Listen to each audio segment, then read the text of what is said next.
she let us know in not so unsettled terms. She said, you know, I want you to do this. It wasn't a recommendation, it was more like a mandate. And, you know, and she said to me, she says, oh, by the way, there's going to be a lot of people here who've never seen these things before, so you can use old material. Like we're some sort of vaudeville act.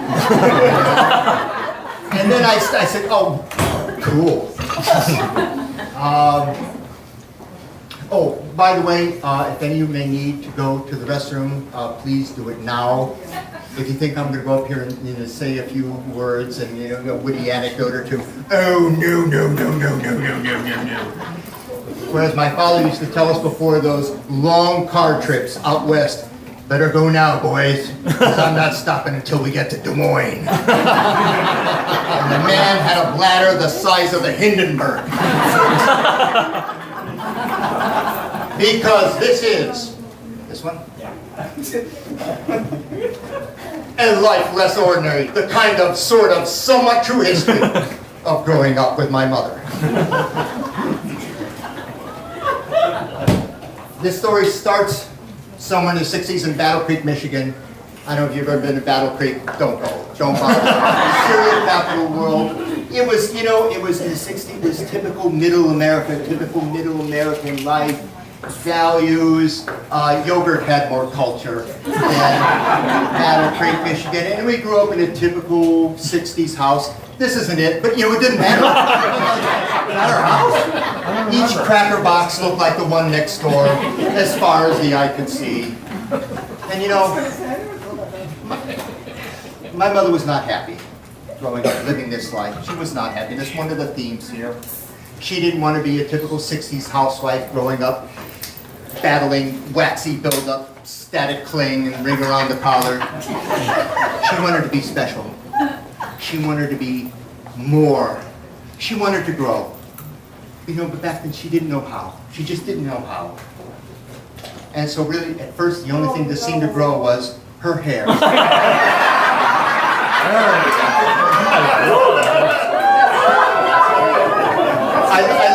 I like this picture because it gives some scale. These are members of the high school basketball team.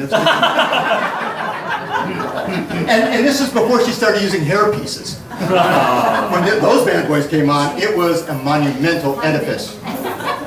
In fact, my brothers and I used to joke that the Apollo astronauts reported being able to see two man-made structures from outer space, the other being the Great Wall of China.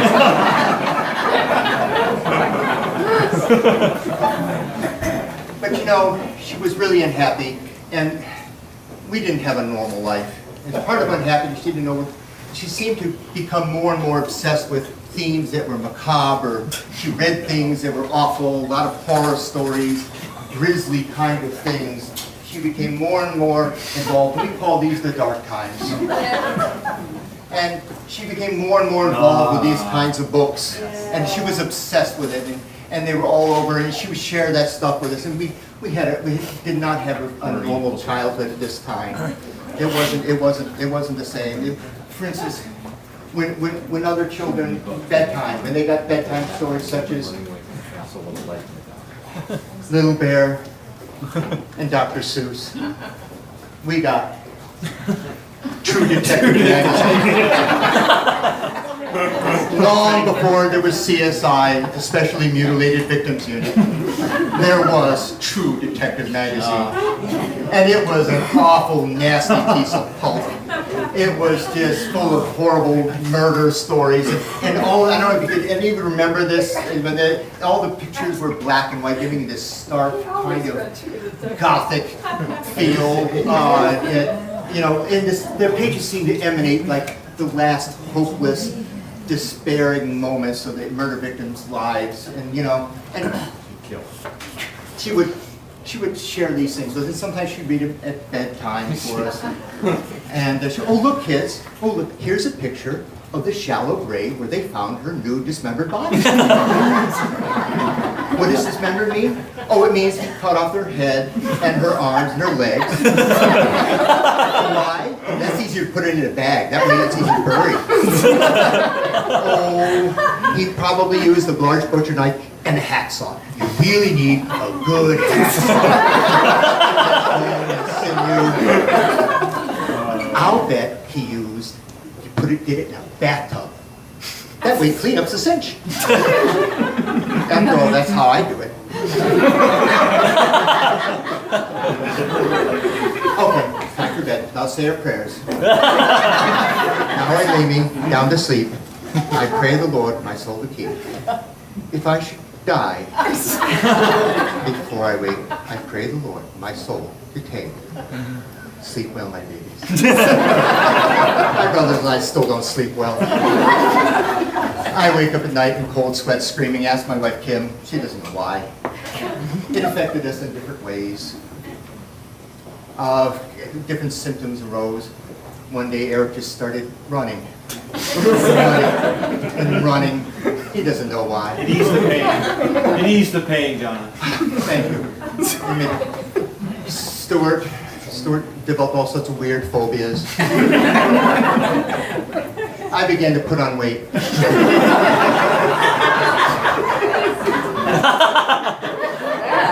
You know, sometimes I look at these old pictures and it just doesn't look like me. You shuffle, shuffle.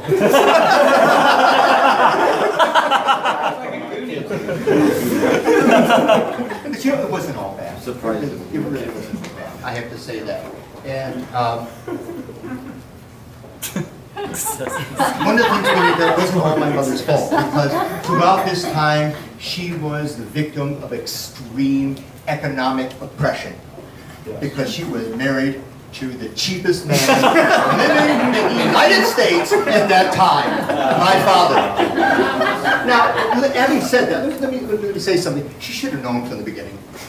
I mean, she should have known. I mean, going back to the early 50s, I mean, it was a different time. People were not as lavish. They didn't spend as extravagantly. But there were times when they would spend some money. Like, you know, like things like honeymoons. I mean, they might go into town in the big city and stay at a nice hotel, have a good dinner, or maybe go up to Niagara Falls. My mother spent hers in a fire tower. The highlight of which was when my father shot a rattlesnake with his pistol. This is so romantic. You know, but throughout the year we lived this incredibly Spartan lifestyle, except one time of year.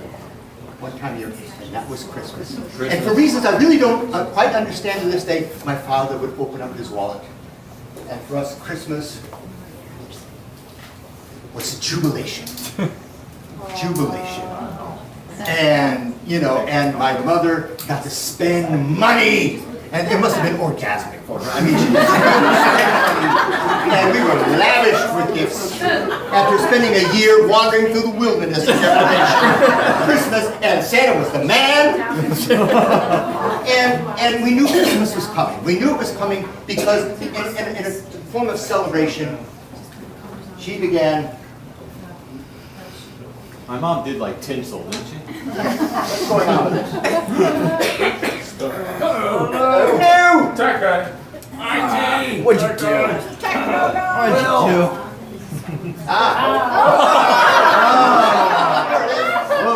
Preview. There we go.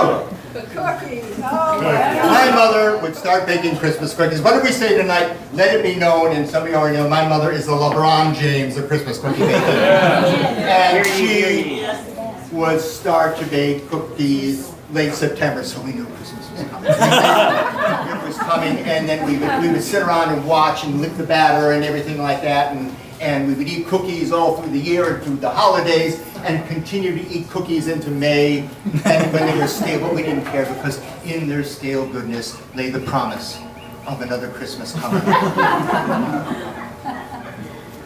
Consequently, I began to put on more weight. I don't recognize myself. I want to see a real picture, Johnny. It's worse.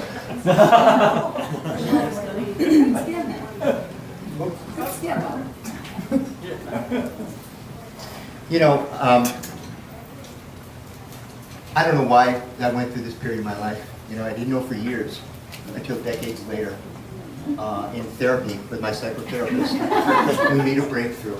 And what I learned was that unconsciously, I believed that if I put on enough weight, I would be too heavy to lift up and put into that bathtub, making me a poor candidate for a victim. Now, one of the things that happened here is that, you know, back in the 60s, there weren't a lot of clothes for heavy kids. You didn't have all these malls, all these lines and things like this.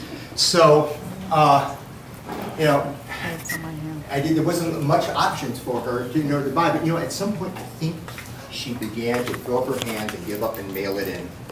What she bought were these things called Husky jeans. Now, and that's not a description. They actually had this big leather patch on the back that said Husky jeans, and I would have to wear these Husky jeans. Why not have like a sign back there saying "Wide Load"? You know, with Yosemite Sam mud flaps for the pockets. Get back, Armin! I hated Husky jeans. And then, one other thing apparently the Husky Jean Company never thought that people might be little short people with wide waists. So I would get these jeans with the inseams, more appropriate for Wilt Chamberlain. And would my mother hem them up? Oh, no, because her allowance only allowed her to buy eye clothes every 5 years, and that's why I was going to grow into them. So I would have cuffs. We would cuff my jeans up to here. In order to cope, I pretended that they were like buccaneer boots. And I was a pirate. It was my only sad, pathetic defense. Sometime between 8th and 9th grade, though, I lost a lot of weight. And suddenly, you know, I was able to fit in other clothes. And either to celebrate or to reward me, I don't know. But she went out and bought me new clothes. Now, some of you may know my mother. Her choice in colors and tones. She's not much into neutral earth tones. So how would we describe her color palette? Maybe Mardi Gras on acid. So she went into Chicago and came back with this outfit. If you can imagine this, fire engine red, bell-bottomed pants with matching fire engine red suspenders, and this shirt that was long sleeve, no collar, button down here, with these red and white peace sign motif all the way through. I thought I was so cool!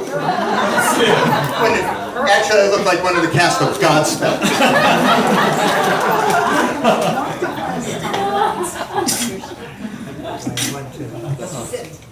Now, at one point during the 70s, my mother decided that she had been through being a victim of economic depression, and like many of the women in the 70s, went out and got employment. All right? And her first job was as an assistant to a local dentist.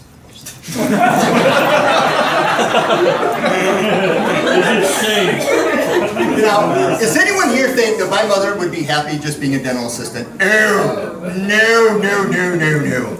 And it was here that she embraced with an evangelical zeal the powers, the wonder, the promise of flossing.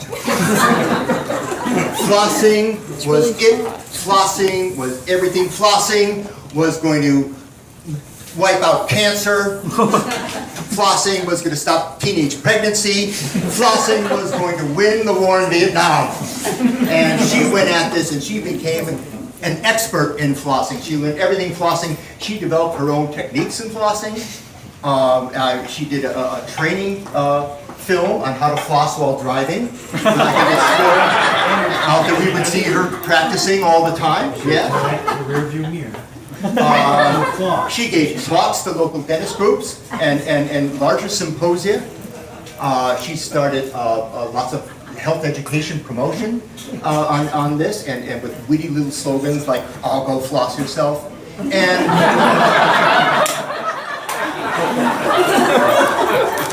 her star ascended in the oral firmament.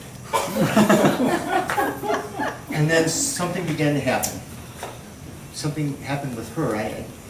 Her techniques became more aggressive. Her methods unsound. And we would, what had been this enthusiasm was replaced with almost sort of a rigid militancy. And my brothers and I would have to be inspected every night, flossing. And we had to floss aggressively. We had to floss the right way.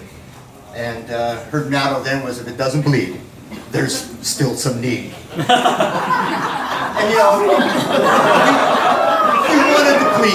we wanted to please her, we wanted to make her happy. And then came the expected backlash. Some of her colleagues started sniping at her behind her back, calling her Heidi Floss, the dental madame. She was slandered in a dentistry journal. They referred to her as the Torquemada of preventive dentistry.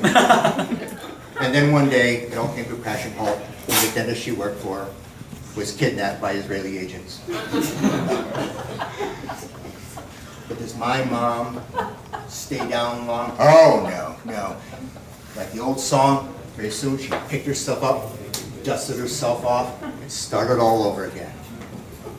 And she started by returning to an earlier love of hers, stage and music, and in particular, the American musical. One of my first memories of her is in the role, I was 8 years old, in The King and I, where she played the role of Lady Chiang.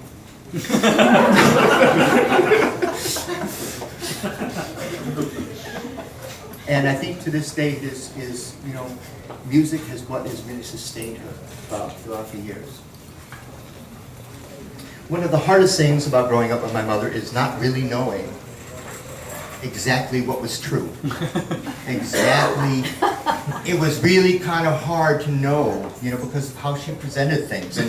And I guess more lately we refer to this phenomenon of not really knowing what's going on and what is true as Nana stories. Let me ask the grandkids, definition, how would you define a Nana story? Grandkids. Fantasy. Go ahead. What's that? Is it fantastical? Fantasy. Okay, yeah. What, anything else? Or like a phantasm. Yeah.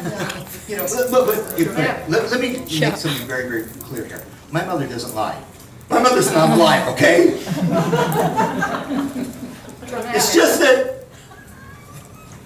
that for her, it just seems that the naked, unadorned truth is less interesting.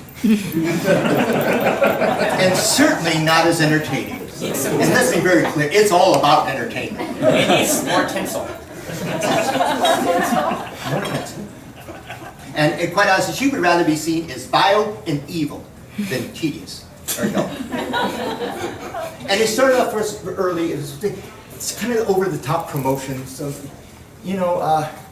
Stuart, you're probably old enough. Remember the time she declared that she was going to make lunch for us? She was going to make super-duper sandwiches. Hi, kids. Do you know what you're getting for lunch? Super-duper sandwiches. Bang! And we were so excited. Do you know what a super-duper sandwich was? It was a single slice of Oscar Mayer bologna grilled on 2 slices of bread with ketchup. That was a super-duper sandwich. And we had no ability to reality test as we grew up. We know Cut. 4 cuts. 4 cuts, so it was... You remember the time? We were out in the snowy range, and all of us and Dad went hiking, and she was going to stay back at the camp and do alpine sunbathing. She was really into tanning at this time. And she thought, well, if I can get a good tan at sea level, 8,000 feet closer to the sun, yeah, baby. So we come back, and she's all excited, and she tells us the story. I was reading my book on my recliner lawn chair.